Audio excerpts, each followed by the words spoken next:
Hoy se cumplen 11 años de que Jorge Mario Bergoglio, cardenal argentino de Buenos Aires, fuera elegido como el Papa Francisco. Y quiero aprovechar esta fecha especial. En realidad la más especial fue cuando cumplió 10 años, el año pasado. Porque imagínate, una década, ¿no? Pero para el año pasado en esta fecha yo no hacía en vivo en el canal aún, así que lo voy a aprovechar para hacerlo ahora.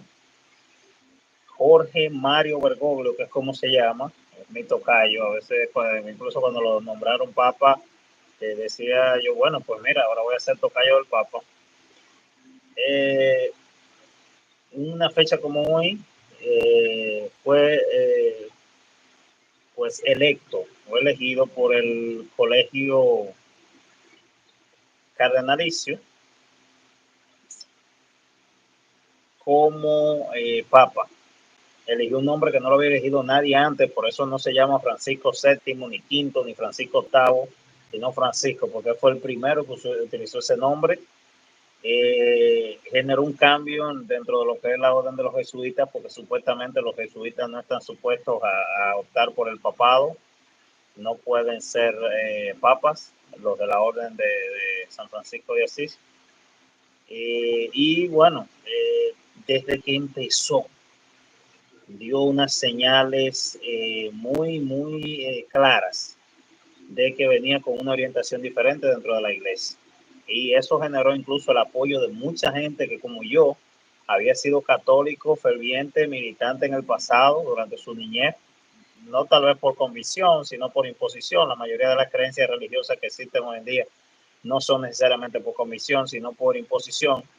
Así que muchos de nosotros creímos en un momento cuando éramos niños porque nos llevaban a la iglesia, nos llevaban a misa todos los domingos, nos llevaban al catecismo. Yo fui catequista, yo daba catecismo para confirmación, que es un sacramento que se realiza después de la primera comunión en algunos casos, otros casos primero que la comunión. Yo fui aspirante al seminario, pero llegó un momento que entré a la universidad y al entrar a la universidad me abrió los ojos con relación a lo que era la iglesia católica. Y luego incluso ya tuve todo esto que se dio con los sacerdotes, las violaciones de niños, en el foro del hermano Benedicto XVI violaron a más de 500 niños, se salió a la luz lo de los escándalos del Banco de Vaticano, que en 1983 hubo uno que se colgó, que le llamaban el banquero de Dios. El que no lo tenga conocimiento puede buscar la historia de Ettore Gotti Tedeschi, el banquero de Dios. Hay un libro que se llama Los cuernos del Vaticano, Benedicto XVI en la encrucijada, de Eric Fratini, que lo recomiendo. En fin, la iglesia estaba marcada por una serie de escándalos. El mismo Juan Pablo II, que uno lo llegó a ver como un santo, yo lo admiraba, yo lo idolatraba, porque mis padres eran católicos fervientes y imagínate, uno creció idolatrando a Juan Pablo II. Y yo mismo incluso de niño pensaba, ¿qué pasará un día cuando comencé a ver que Juan Pablo II estaba enfermo? ¿Qué pasará un día si Juan Pablo II no es el Papa? Porque imagínate, o sea, como que mi cabeza de niño no concebía que pudiera haber otro que fuera el Papa que no fuera Juan Pablo II. Y Juan Pablo II fue muy reformador, muy transformador, luchó muchísimo contra el comunismo, no tanto porque el comunismo fuera malo en sí al 100%, porque el comunismo tiene sus bondades, como siempre lo he dicho. Lo único que el capitalismo es mejor sistema que el comunismo 100 veces para tú poder prosperar y echar para adelante, porque el comunismo le quiere dar a todo el mundo lo mismo y al final termina una pequeña cúpula siendo la que tiene el control de todo y el pueblo se lo termina llevando el diablo. Entonces, bueno, parece que eso no le gusta a alguna gente. De 100 bajó a 48. Pero bueno, no importa. Siempre he dicho que yo no me baso en que la gente comparta o no mi opinión, porque si me llevo de eso, imagínate, yo no voy a tener entonces un criterio propio. Entonces, como decía, a Juan Pablo II, en un momento yo decía, oye, ¿qué será? No lo asimilaba, que pudiera haber otro papa que no fuera Juan Pablo II. Pero bueno, en un momento se enferma, le dijeron que tenía que renunciar, dijo que no, que Cristo nunca se bajó de la cruz y nunca renunció, pero al final murió.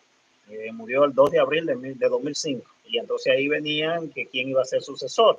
se esperaba que en ese momento la iglesia iba a poner o un papa negro, o un papa africano, o un papa asiático, o un papa latinoamericano, como para mandar un mensaje de que la iglesia estaba cambiando.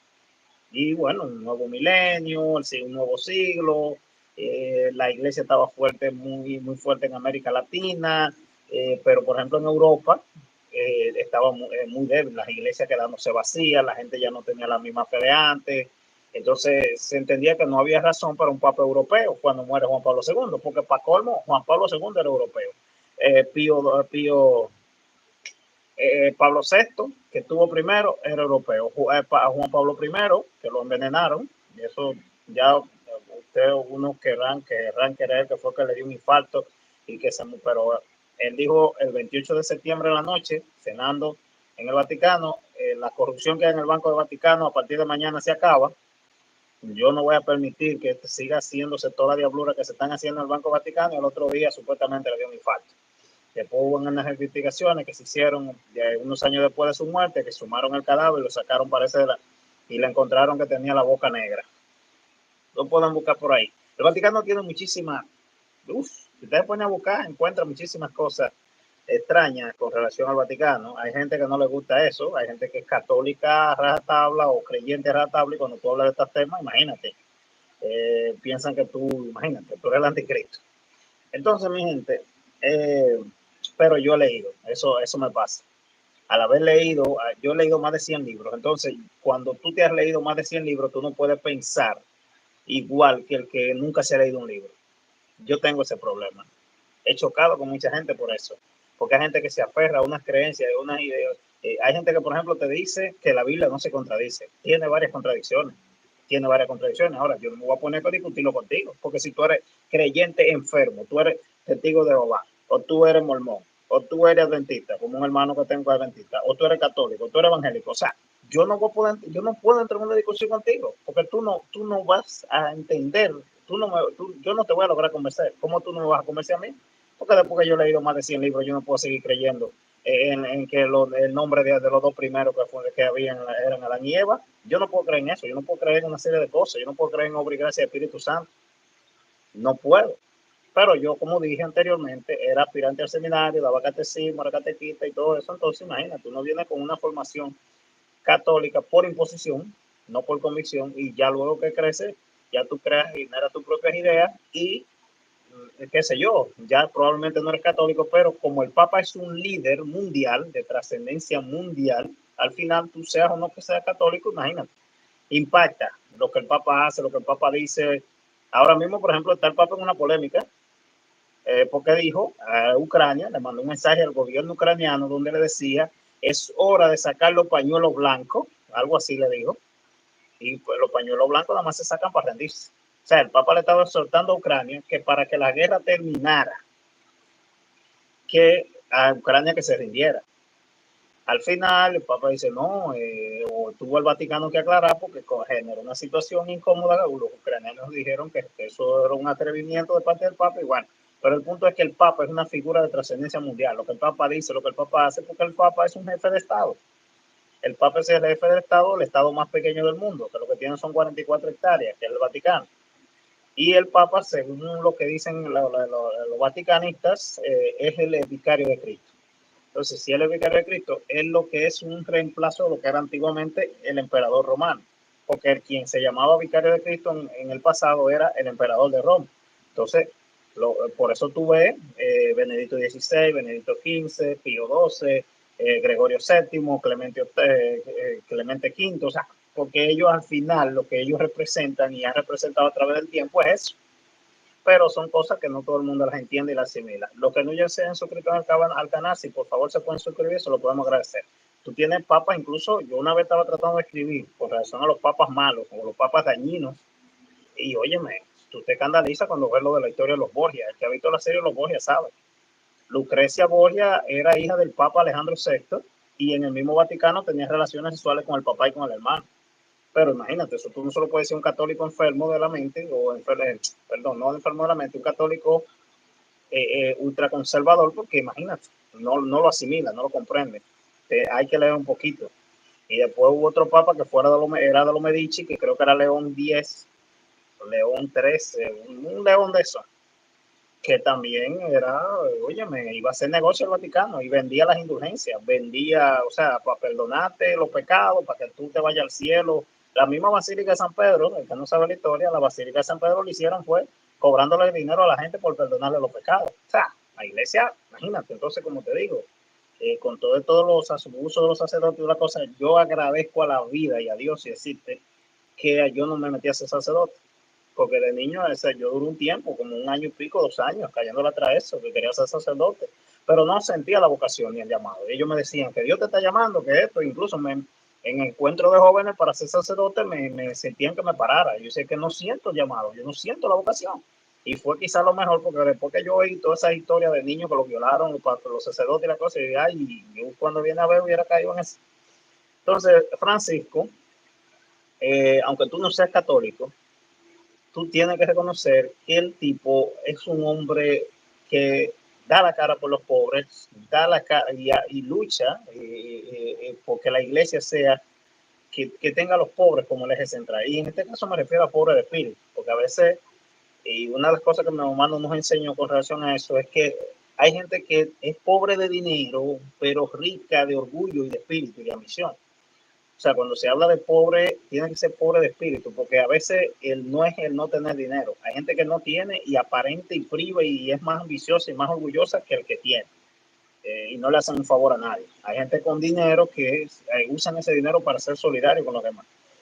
La iglesia sabe mucho de eso, porque ha habido mucha gente rica, lo dice el libro Vaticano S.A. de Gianluigi Nuzzi, que el que no lo haya leído también se lo recomiendo, que mucha gente rica, le dejaba su fortuna a la iglesia para obras de caridad, pero en realidad la iglesia utilizaba ese dinero para comprar propiedades y para financiar a grupos determinados en ciertos países, especialmente en países que eran de la esfera comunista. Entonces, la asunción de Francisco, que no fue posible en 2005, cuando muere Juan Pablo II, porque incluso se dice el voto es de secreto, porque saben que por el Espíritu Santo. Si fuera el Espíritu Santo, no tuvieran que reunirse y cerrarse con llave, que por eso se llama cónclave, porque ese nombre viene del latín, de cuando lo cerraban con llave, que hasta que no que eligieran un papa, no lo dejaban ahí salir ni a comer, ni a beber, ni a nada. Y eligieron entonces el 13 de marzo de 2013 a Jorge Mario Bergoglio. Cuando se para allí dice, me buscaron del fin del mundo, porque ustedes saben que Argentina está por allá, pegado por la Antártida. Y vuelvo y digo, aunque tú no seas católico, tú tienes que reconocer el liderazgo, la capacidad, el carisma de este tipo, de Jorge Mario Bergoglio. Lo primero que hace cuando lo nombran como papa, recuerdo que se va a lavarle los pies, creo que fue a unos presos y a cenar con ellos. Óyeme, cosa que tú no le ibas a ver de un tipo como Benedicto XVI, por ejemplo. Benedicto XVI se lo acusó mucho de que había sido parte de la juventud hitleriana. Pero aparte, era un tipo conservador, ultraconservador, de alemán, de clase media alta alemana. Entonces, imagínate, ahora este Jorge Mario Bergoglio era un tipo que andaba en los barrios de Buenos Aires, que andaba metido en la parte de atrás, en las cañadas y los sitios donde la gente pobre y entiende las necesidades de los infelices. Por eso dice, yo quiero una iglesia para los pobres. Yo quiero una iglesia que en vez de vivir de los pobres, que los ayude, que les dé a los pobres. Y bueno, le ha chocado mucho eso porque la iglesia lo que estaba impuesto era, imagínate, la iglesia de lo que estaba impuesto a hacer negocio toda la vida. En 1969, 67 o 69, cuando el Estado italiano dijo que le iba a comenzar a cobrar impuestos a la Santa Sede por el dinero que tenían acumulado en sus bóvedas, el Papa Pablo VI ordenó que más de 1.500 millones de dólares fueran trasladados desde las arcas del Vaticano hacia paraísos fiscales para no pagar impuestos. Pero eso mucha gente no lo sabe. Eso mucha gente no lo sabe porque es lo que te estaba diciendo ahorita. O sea, la gente no lee con relación a ese tipo de cosas. Y a veces incluso la prensa no te la menciona. En el Vaticano se desapareció una chica hace 40 años que se llama Emanuela Orlandi. Está ahí en Netflix. Y 40 años después la familia todavía tiene la esperanza de encontrarla con vida. Pero no, probablemente no aparezca. Porque recientemente este mismo Papa, Francisco, hace unos años le dijo al hermano, Emanuela está en el cielo. Cuando le dijo, Santo Padre, por favor, esclarezca lo de mi hermana. Emanuela está en el cielo, le dijo. O sea, Entonces, supuestamente la había mandado como esclava sexual a Londres, otros dicen que no, que fue que la secuestraron y se la llevaron a Turquía, porque como hubo un tipo que le disparó al Papa el 13 de mayo de 1983, que querían, en fin. Entonces, mi gente, para concluir, como latino, uno se siente orgulloso de que Jorge Mario Bergoglio haya sido electo Papa. No volvemos un papa latino en todo este tiempo, porque ahora los italianos van a presionar porque quieren de nuevo un papa. Incluso a Bergoglio lo favoreció y su papá era italiano, porque como el Vaticano está dentro de Roma, una ciudad dentro de otra, el Vaticano está en Italia, entonces siempre ellos han tratado de que el papa sea italiano. Solamente han habido 4 o 5 casos en la historia y ya estamos hablando de 265 papas, este es el número 266, solamente 5 han sido no italianos.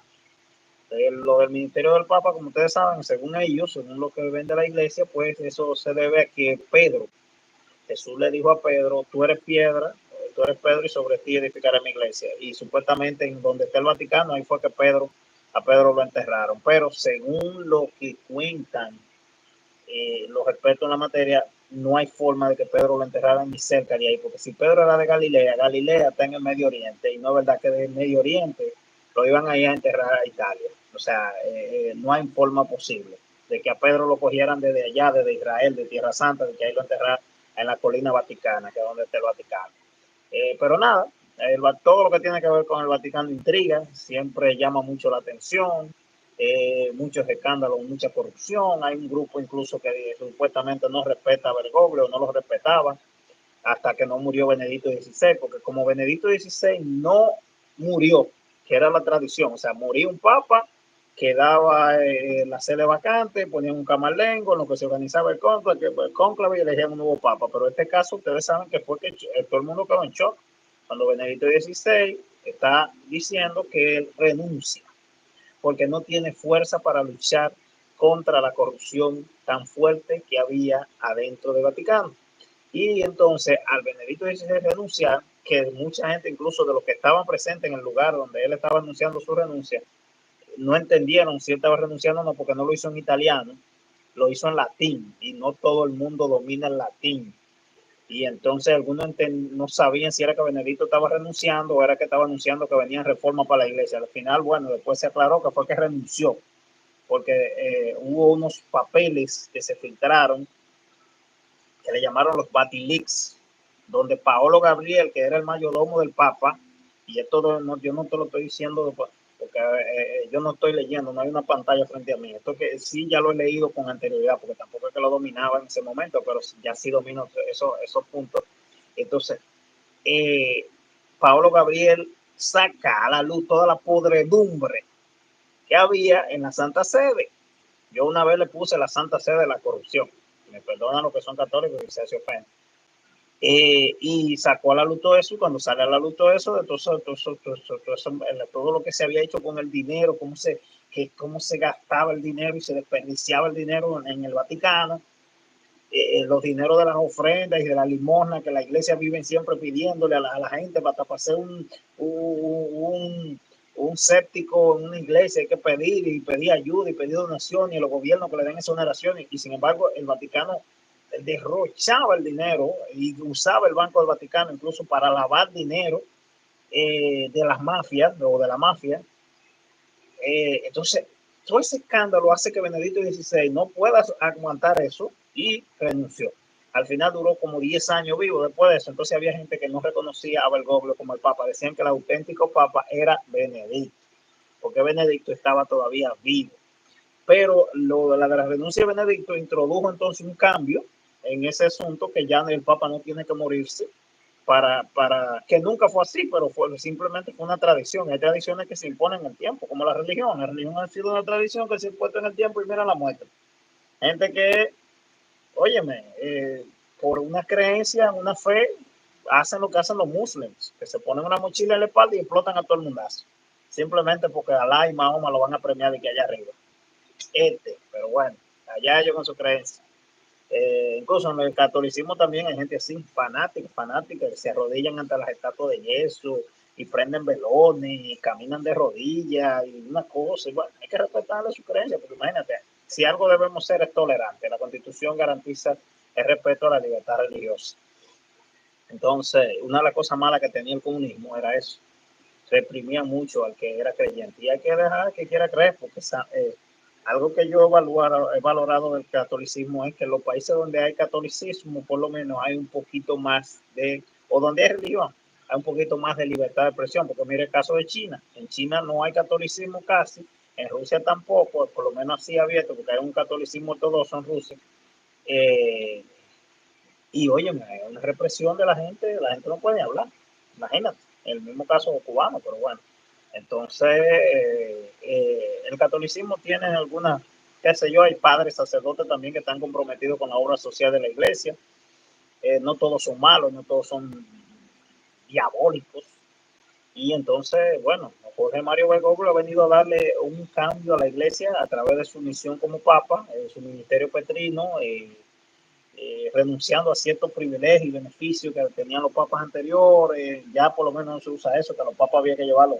Ustedes pueden buscar fotos de incluso el mismo Juan Pablo I, el que envenenaron, que lo cargaban era así como 5 y 10 hombres, con él montado como una vaina, en una silla y toda la cosa, como que era un rey, un emperador, ¿no? Ya hoy en día eso no se utiliza, pero sigue habiendo ese respeto a la figura papal. Muchos presidentes y líderes políticos del mundo siempre quieren ir al Vaticano a besarle el anillo al Papa y a rendirle sus tributos, porque le da legitimidad en algunos casos. Por ejemplo, ahí Maduro ha ido allá, Danilo Medina cuando estuvo aquí, Joe Biden fue una vez, en fin, porque como dice un documental que yo una vez vi, al haber iglesias católicas en el mundo entero, ya hoy en día no es tan común, pero en el pasado, por ejemplo, que la gente se confesaba y imagínate, los papas tenían oído en el mundo entero y una rebelión contra el Estado, el status quo, la iglesia era capaz de tumbarla porque cualquier gente sentía la obligación y el deber de que yo tengo que ir a la iglesia y confesarme y iba y le decían al padre, está pasando esto y esto, hay un complot contra el gobierno, hay un complot contra el sistema. Y por ahí descalabraban a muchísima gente por vía de la iglesia. Entonces, para cerrar, Jorge Mario Bergoglio, un día como hoy del año 2013, fue electo como papa. Yo recuerdo que estaba trabajando en una institución del Estado Dominicano para la que yo trabajaba en ese momento y nos pusimos todos frente a la televisión y de repente comenzó a salir humo blanco y la gente que estaban a mi alrededor, muchos de ellos católicos fervientes, porque la República Dominicana es un pueblo de mucha gente católica ferviente, se alegraron muchísimo. El humo que salió era blanco y entonces que por suerte hubo una clarificación con eso porque hubo un tiempo que el humo salía como grisáceo, entonces a veces ni se sabía si era blanco o negro y a veces había papa o habemos papa, que es la frase que usan, pero no, bueno, pues al final este hombre lo pusieron como papa y para nosotros los latinos fue realmente muy significativo porque fue la primera vez que hubo un papa latino e incluso del continente americano, no siquiera latino, de América. De este lado del mundo nunca había habido un papa, siempre se habían quedado para allá, al lado de ellos, en Europa, todo el tiempo. Y nada, después de Juan Pablo II, que muere en el 2005, que recuerdo que Leonardo Sandri, que era argentino, fue que dio el anuncio, dijo, annunciamo che il Papa Giovanni Paolo II ha tornato alla casa del padre, rogamos per lui. O sea, anunciamos que el Papa Juan Pablo II ha regresado a la casa del padre, rogamos por él. Leonardo Sandris en un momento era uno de los supuestos papables, el cardenal uno de Colombia, creo que apellido Trujillo, el de Sao Paulo, Rodríguez Maradiago de Honduras. En un momento se llegó a hablar de Nicolás López Rodríguez, el cardenal dominicano, había un cardenal estadounidense que se decía que podía ser electo papa. Se comenzaron a barajar nombres. Y de Italia, bueno, estuvo Dionigi Tedamanzi, Angelo Scola, que creo que era el patriarca de Venecia cuando eso, que era lo que era Juan Pablo I antes que lo eligieran papa. Juan Pablo I, que era súper humilde. Dicen que el día que a Juan Pablo II lo eligieron, Juan Pablo I, perdón, lo eligieron papa, había una hermana de él cargando agua en un campo de Italia. Yo admiraba mucho a ese hombre. O sea, yo admiro a ese hombre, a ese papa, el papa de la sonrisa, como le llamaron. Y bueno, después de Juan Pablo II, que era polaco, que lo elige en 1978 con el fin de tumbar el comunismo y lo logró. Vino entonces Benedicto XVI, que era alemán, que era de la Bavaria alemana, o es de la Bavaria, era, porque murió recientemente. Y bueno, ahora entonces Jorge Mario Bergoglio, argentino, que no se sabe cuánto le queda. Ya está un poquito enfermo, ya a veces lo llevan en silla de ruedas, a veces no se puede ni parar, pero bueno, él probablemente estará ahí hasta que la fuerza le den. Sí ha logrado hacer que alguna gente vuelvan a creer en la iglesia, ha transformado un poquito la iglesia, un poquito, porque transformar ese monstruo no es algo sencillo. Hay mucha gente opuesta a los cambios, hay gente muy tradicionalista y conservadora dentro de la iglesia que no le van a permitir hacer todas las reformas que él quiere hacer. Sí ha tratado de transparentar las finanzas de la iglesia, el Banco del Vaticano, una serie de cosas, pero lo que uno más teme es que el día que él no esté vuelvan las cosas a ser como eran antes, a pesar de que él se ha ido encargando de nombrar cardenales y gentes afines a él, alineadas con su pensamiento, para que el día que él no esté como papa, entonces los que elijan al siguiente papa elijan a uno que más o menos sea parecido a él en la forma como él se ha manejado. Eso es algo que siempre se hace. Lo hizo Juan Pablo II. Juan Pablo II alineó a que yo quiero que la iglesia siga por esta línea, sin que se ordenen mujeres, sin que a las mujeres se le dé más espacio y participación, que se mantenga el celibato y una serie de cosas.